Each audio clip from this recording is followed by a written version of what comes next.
할렐루야. 하나님께 사랑받으시고 하나님을 사랑하셨어. 오늘도 거룩한 주일 하나님께 나와서 예배드리시는 믿음의 자녀 한 분 한 분에게 하나님 우리 아버지와 주 예수 그리스도로부터 은혜와 평강이 넘치도록 임하심을 믿습니다. 이 시간 우리가 가져야 하는 믿음이라는 제목으로 하나님의 말씀을 대언토록 하겠습니다. 이런 말 들어보셨죠? 모든 길은 로마로 통한다. 이 말이 생긴 유래는 그렇습니다. 당시 그 지역을 온전히 지배하고 있었던 강력한 제국 로마가 무역과 전쟁의 모든 일을 수월하기 위해서 많은 도로를 닦았습니다. 이 도로는 그 당시에 유명한 모든 도시까지 닿았습니다. 그러니 각 도시마다 잘 닦여진 길을 향해서 나오면 그 모든 목적지는 어디로 정해지는 겁니까? 로마로 정해지는 겁니다.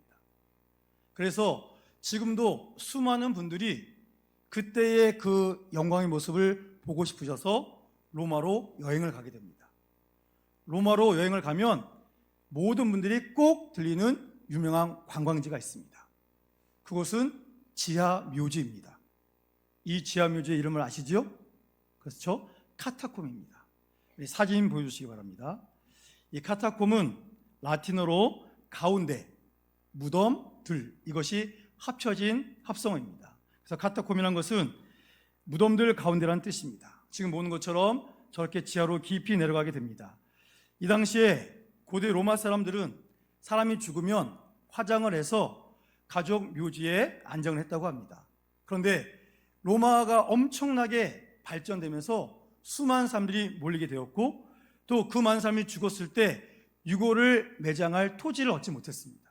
그래서 하는 수 없이 지하에다가 저렇게 길게 내려가는, 그 다음 사진 보여주세요. 보시면 저렇게 끝도 없이 통로를 쭉 연결해서 좌우에 굴을 파고 거기다가 이 유골을 안장했습니다. 그래서 이 카타콤은 짧은 것은 20km, 긴 것은 875km가 될 정도로 온전히 그것이 미로처럼 되어 있다고 합니다. 보시면 알겠지만 다음 사진도 보여주세요. 굉장히 좁지 않습니까? 굉장히 좁아서 지금 이 폭이 1m, 높이는 3m 정도 되는 그런 좁은 지하의 묘지를 만들었습니다. 자, 이제 넘겨주시고요. 자, 그런데 중요한 것은 이 좁은 곳, 햇볕도 들지 않고 신선한 바람도 없는 이 카타콤으로 당시 기독교인들이 몰려들었습니다. 왜 그랬을까요? 신앙을 지키기 위해서입니다. 로마가 기독교를 너무나 신하게 탄압합니다. 박해합니다. 기독교인을 잡아다가 십자가에다가 태워 죽입니다. 수많은 사람들을 원형 경장에 보내서 굶주린 맹수의 먹이가 되게 합니다. 그래서 수많은 기독교인들이 로마의 지배를 벗어나서 예수님을 마음껏 믿고 그 신앙을 지키기 위해서 지하 묘지로 몰려든 것입니다. 그 좁은 곳, 그 축축한 곳, 햇볕도 들지 않고 신선한 공기도 맡을 수 없는 그곳으로 오직 하나, 예수님을 믿기 위해서, 주의 이름을 마음껏 부르기 위해서, 그 믿음을 놓지 않기 위해서 그렇게 카타콤으로 모여들었던 것입니다. 그들은 집도 재산도 모든 것을 다 버리고 그렇게 지하 묘지로 모여들었습니다. 거기서 예수님 믿다가 죽으면 또 벽을 파고 그들의 시신을 매장했습니다. 그래서 카타콤에 매장된 기독교인 유골이 약 700만 명 정도 된다고 합니다. 그러니까 얼마나 많은 사람들이 그 안에서 살았겠습니까? 그들은 죽음을 각오하는 믿음, 그 믿음으로 그곳에 들어갔습니다. 바꿔 말하면 그들은 생명보다 더 소중한 것을 굳게 붙잡는 이러한 삶을 살았다는 것입니다. 그들의 믿음은 병 고침받고 자녀가 잘 되고 부자가 되는 것을 소망하는 믿음이 결코 아니었습니다. 그들의 믿음은 죄에서 구원해 주셔서 참 자유인이 되게 해주신 하나님 아버지께 감사하는 믿음을 갖고 있었습니다. 하나님의 자녀가 됐다는 그 기쁨의 믿음을 굳게 붙잡고 살아갔습니다. 이 땅에 소망 두지 않고 저 본향 천국에 소망을 두는 그러한 믿음을 그들은 살아갔습니다. 그래서 이 믿음을 소망했기 때문에 그 모진 핍박을 다 견뎌냈습니다. 여러분, 하나님의 말씀을 듣고 기억하며 힘들고 어렵지만 주님께 예배드릴 수 있는 이 믿음을 위해 지하 묘지에서 살았던 그 초대 기독교인들의 그러한 삶을 하나님께서 그냥 두고 보시겠습니까? 하나님께서 그들이 상상지도 못할 복을 허락해 주셨습니다. 그것은 기독교를 핍박하던 로마 제국에서 기독교를 인정하고 더 나아가 기독교를 자신의 국가 종교로 선포하는 이 놀라운 일을 하나님께서 이루어 주셨습니다.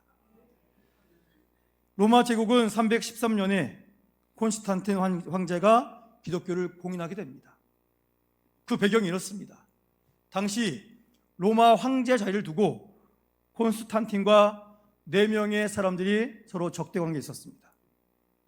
콘스탄틴이 모든 사람을 다 제거했는데 마지막 가장 강력한 경쟁자 막센티우스와 전쟁을 하게 됩니다. 로마 근교의 밀비안 다리에서 마지막 전쟁을 하게 됐는데 그 태양에 십자가가 나타나고 이것으로 이기라 라는 글씨가 나타나게 됩니다. 그것을 모든 군사들과 함께 보게 됩니다. 그 밤에 콘스탄틴이 잠을 자는데 예수님이 나타납니다. 예수님이 나타나셔서 십자가를 보여주면서 이것을 기장으로 삼으라 라고 말씀하십니다. 꿈에서 깨어나서 십자가를 깃발에 새겨놓고 전쟁을 하게 됩니다. 어떻게 됐을까요? 그 전쟁에서 이겼습니다. 콘스탄틴은 로마의 유일한 황제가 되었고, 그리고 자신에게 이 전쟁 주신 주님께 감사하며 그 자신도 기독교인이 되었습니다. 그리고 기독교를 더 이상 핍박하지 않고 기독교를 공인해 줌으로 카타콤에 숨어있던 수많은 기독교인들이 그 지하에서 밝은 광명의 자리로 나와서 햇빛을 보며 신선한 공기를 맞으며 교회를 세우고 그곳에서 기쁘게 공식적으로 예배드릴 수 있는 이 은혜를 누리게 해 주었습니다. 하나님이 콘스탄틴을 통해서 기독교의 우호 정책을 펼치게 했습니다. 그리고 이 모든 흐름을 이어받아서 테오도시우스 1세 황제는 기독교를 로마의 정식적인 국가 종교로 선포하게 만들었습니다. 여러분, 우리 하나님은 생명의 위협 가운데서도 신학을 더욱 굳게 붙드는 주의 자녀를 위해서 은혜를 베풀어 주십니다. 그 누구도 생각지 못한 놀라운 복을 하나님은 허락해 주십니다. 눈물이 변하여 기쁨이 되게 하시고 고난이 변하여 감사가 되게 역사해 주십니다. 이런 하나님의 사랑이 그때만이 아니라 지금도 우리에게 임하심을 분명히 믿으시기 바랍니다. 핍박받던 믿음에서 환영받고 인정받는 믿음 생활을 할 수 있다면 그런 복을 누리는 성도들의 믿음은 더욱더 깊어져야 되지 않겠습니까? 더욱더 성숙해야 되지 않겠습니까? 그런데 현실은 그렇지 않았습니다. 로마 제국이 기독교 우호 정책을 펼치자 오히려 기독교 신앙은 급속도로 타락해 갑니다. 세속화되어 갑니다. 신앙의 정체성을 잃어버립니다. 그리고 영적인 능력도 잃어버렸습니다. 교회가 자유롭게 신앙생활을 할 수 있고 기쁨으로 전도할 수 있는 이 좋은 기회를 맞았음에도 불구하고 오히려 타락한 그 이유는 무엇이겠습니까? 핍박받던 카타콤의 신앙생활로부터 이어진 그 믿음이 어찌하여서 평화로운 신앙생활을 하게 된 다음 세대에 이뤄서 변질되고 타락할 수밖에 없게 됐겠습니까? 이유는 하나입니다. 신앙의 긴장감을 잃어버렸기 때문입니다. 죽음도 두려워하지 않고 오직 말씀, 오직 성령의 능력에 의지해서 살아왔던 신앙인들이 편안한 시대를 맞이해서 편안함을 누리게 되자 안락함의 덫에 빠져서 하나님과 맺었던 그 관계를 스스로 끊고 나태함으로 무너져 갔기 때문입니다. 오늘 우리의 모습은 어떻습니까? 죽을 수밖에 없는 죄인인 우리를 하나님이 택해 주셨습니다. 그래서 복음을 들려주셨고 지금도 믿지 못하는 이 성경 말씀이 믿어지게 해주셨습니다. 예수님이 나의 모든 죄를 짊어지시고 십자가에서 죽으시고 죽음의 권세를 깨뜨리고 부활하심으로 구원받은 그 감격을 우리가 누렸습니다. 그래서 이 주님과의 만남을 통해서 우리가 어떻게 했습니까? 예수님의 이름만 불러도 눈물이 나고 십자가만 봐도 눈물이 나지 않았습니까? 그때 혹 어려운 일을 만나는 경우, 질병의 문제, 또한 직장이나 자녀나 인간관계나 여러 가지 어려운 문제가 우리에게 찾아올 때 어떻게 했습니까? 교회 나왔습니다. 교회 나와서 금식하며 하나님 살려주세요. 하나님 제 믿음을 붙들어 주세요. 주님께 매달리는, 기도하는 뜨거운 믿음 생활을 우리가 가져왔습니다. 그때마다 하나님께서는 우리를 외면하지 않으셨습니다. 내가 나에게 와서 나만 믿고 내가 기도에 응답하는 전능자인 줄 알고 금식하며 나에게 나오니 내가 너의 모든 기도를 들어 응답해 주노라. 예수님의 보혈의 공로로 기적같이 모든 문제를 해결해 주셨습니다. 그 복을 누렸습니다. 그래서 감사했고 간증도 하는 그런 삶을 우리가 살아왔습니다. 그런데 그걸로 끝이었습니다. 문제가 해결되자 더 이상 하나님을 찾지 않습니다. 그때 그 감격과 간절함으로 주님께 나오지 않습니다. 그저 형식적으로 때가 되었으니까 그냥 교회 나옵니다. 여러분, 우리의 믿음이 이렇게 타락해버리니 주님을 찾는 간절 마음도 사라지고 나태해지고, 그래서 하나님이 아닌 다른 것에 집중하다가 자신을 망가뜨리고 가정을 망가뜨리고 교회를 무너뜨린 일들이 우리 가운데 지금도 일어나고 있지 않습니까? 여러분, 구원받은 우리들이 나태해지지 않고 더욱더 굳게 주님을 붙잡아야 되는 이유가 있습니다. 그 이유를 오늘 본문에서 자세히 설명해 주십니다. 오늘 본문은 재림을 준비하라, 이런 말씀을 우리에게 주십니다. 이 땅의 마지막 날이 분명히 올 것이고 그때에 우리의 주인이신 예수님이 재림하실 것인데 그때 어떠한 삶을 살아야 하는지 오늘 본문에서 알려주십니다. 본문 35절, 36절 말씀 함께 봉독합니다. 시작. 허리에 띠를 띠고 등불을 켜고 서 있으라.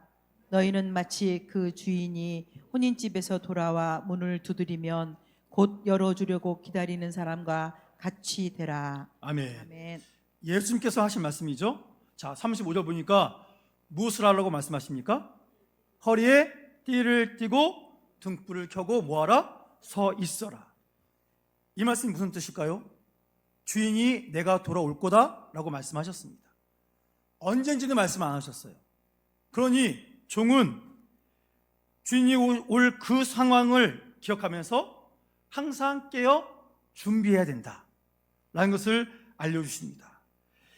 종이 허리에 띠를 띄었다라는 것은 뭐냐면 저는 지금 일할 준비가 되었습니다. 언제든지 뛰쳐나가 일할 준비를 나는 지금 하고 있습니다. 이런 것을 행동으로 보여주고 있는 것입니다. 주인이 언제 오시더라도 저는 주인 맞이할 준비가 되어 있습니다.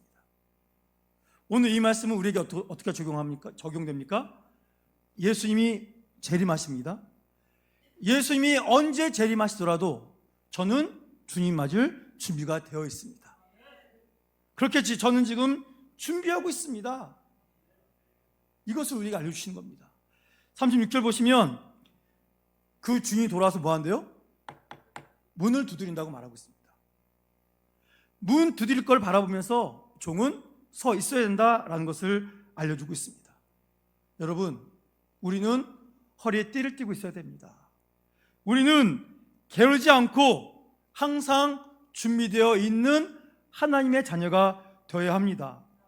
내 삶에 더 이상 문제가 없다고 주님을 찾지도 않고 나태한 믿음이 있는 것이 아니라 더욱더 주님을 바라보고 기다리는 준비되는 믿음의 삶을 살도록 열심을 내라. 주님이 말씀하시는 이 말씀을 우리는 들어야 됩니다. 여러분, 날마다 시마다 허리에 띠를 띠고 나의 유일한 구원자 예수님이 오실 그날을 준비합니다. 이런 간절한 믿음으로 주님을 기다리는 하나님의 귀한 자녀가 우리 모두가 될 수 있기를 주의 이름으로 축원합니다. 우리 37절, 38절 말씀 함께 봉독하겠습니다. 시작. 주인이 와서 깨어 있는 것을 보면 그 종들은 복이 있으리로다. 내가 진실로 너희에게 이르노니 주인이 띠를 띠고 그 종들을 자리에 앉히고 나와 수종들리라. 38절도 읽겠습니다. 주인이 이경에나 혹 삼경에 이르러서도 종들이 그같이 하고 있는 것을 보면 그 종들은 복이 있으리로다. 아멘. 아멘. 여러분, 37절이 무슨 뜻인지 잘 이해가 되십니까? 자, 이렇게 읽어드리겠습니다. 주인이 와서 종들이 깨어 있는 것을 보면 그 종들은 복되다. 내가 진정으로 너에게 말한다. 그 주인이 허리를 동이고 그들을 식탁에 앉히고 곁에 와서 시중을 들 것이다. 지금 누가 누구를 섬긴다는 겁니까? 그렇죠. 주인이 종을 섬긴다는 것입니다. 주인이 오셨어요. 문을 두드립니다. 근데 종이 기다리고 있다가 오셨습니까? 주인이 막 문을 활짝 열어서 맞이합니다. 그랬더니 그 주인이 뭐라고 했다고요? 야, 네가 복된 자구나. 그를 칭찬하면서 종이 주인을 섬기려고 했던 그 자리에 오히려 주인이 종을 앉힙니다. 네 허리에 있는 그걸 나에게 달라 하고 주인이 종의 발을 닦이고 주인이 종에게 음식을 대접하며 부족한 것이 있으면 더 채워주는 섬김을 줄 것이다 라고 말하고 있는 겁니다. 여러분, 이게 있을 수 있는 일입니까? 불가능한 일입니다. 그런데 주인은 종이 자신의 말을 듣고 예배하고 있었다는 사실이 너무 기뻐서 주인이 할 수 있는 최고의 섬김으로 그 종에게 복을 준다. 이 말씀을 성경에서 알려주고 있는 것입니다. 여러분, 예수님이 다시 오실 때 예수님이 오심을 학수고대하면서 준비하고 있는 주의 자녀에게 우리 예수님께서 이런 복을 주겠다고 말씀하고 있습니다.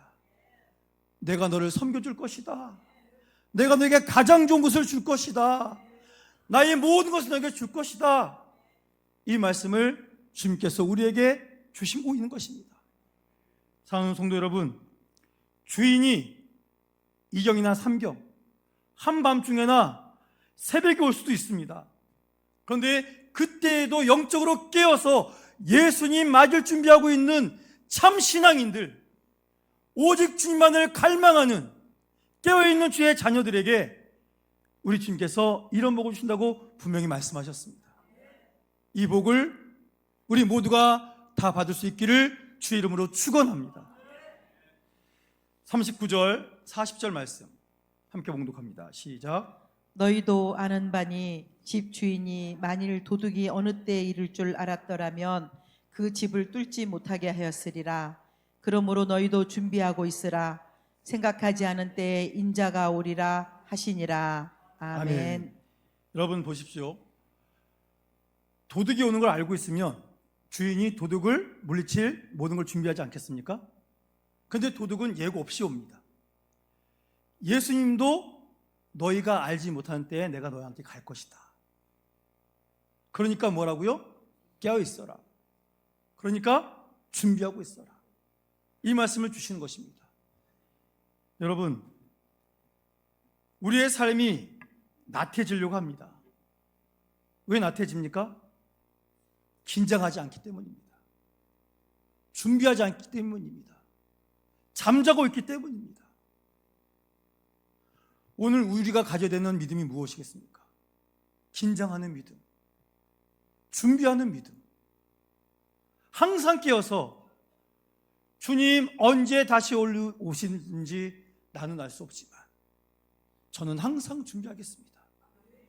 처음 믿었던 그 믿음 잃지 않고 시간이 깊어질수록 환난이 오든 평안이 오든 저는 더욱더 주님만을 기다리겠습니다.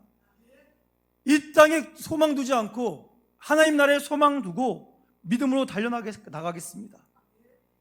이런 삶을 살라고 주님께서 말씀하십니다. 여러분, 그러니 주님이 주신 이 평안을 통해 나태해지려고 하지 마시고 하나님이 아닌 다른 거 붙잡으려고 하지 마시고 말씀 더욱더 붙드시고 주님이 우리에게 주신 말씀을 선명하게 기억하시고 더욱더 주님만을 바라보고 소망하는 우리 모두가 되기를 축복합니다.